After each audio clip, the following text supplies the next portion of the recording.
Dans cette vidéo, on va voir ensemble comment répondre à l'indicateur 32 de la certification Calliope directement depuis la plateforme formiva.fr.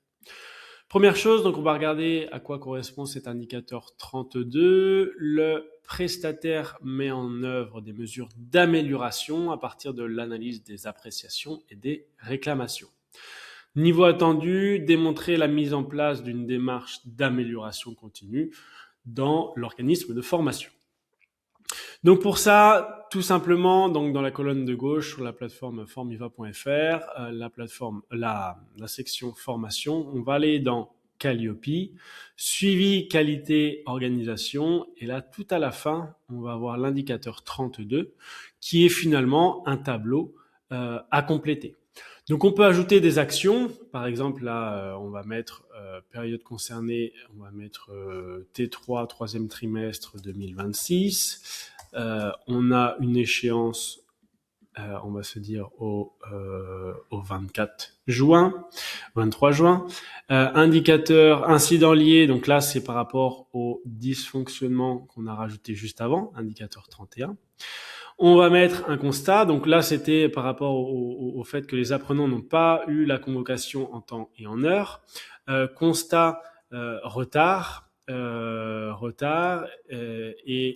un apprenant n'est pas venu car il ne connaissait pas la date de début de formation.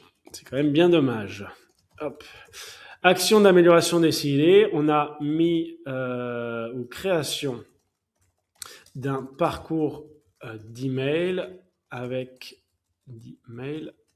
convocation intégré.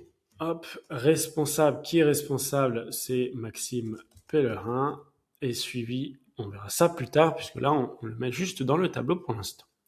On ajoute, donc on retrouve bien l'amélioration continue ici dans le tableau. Vous pouvez mettre des documents justificatifs, donc si vous voulez rajouter des documents PDF, des Word ou des captures d'écran par exemple. Vous pouvez mettre des notes complémentaires.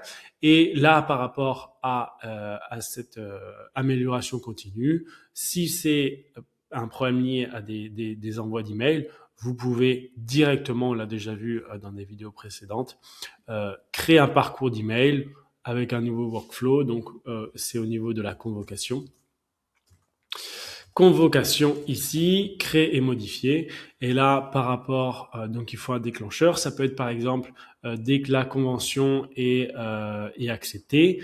Hop, alors vous mettez un délai. On va mettre un délai de 1 jour. Et suite à ce délai d'1 jour, hop, on envoie la convocation par rapport à la formation.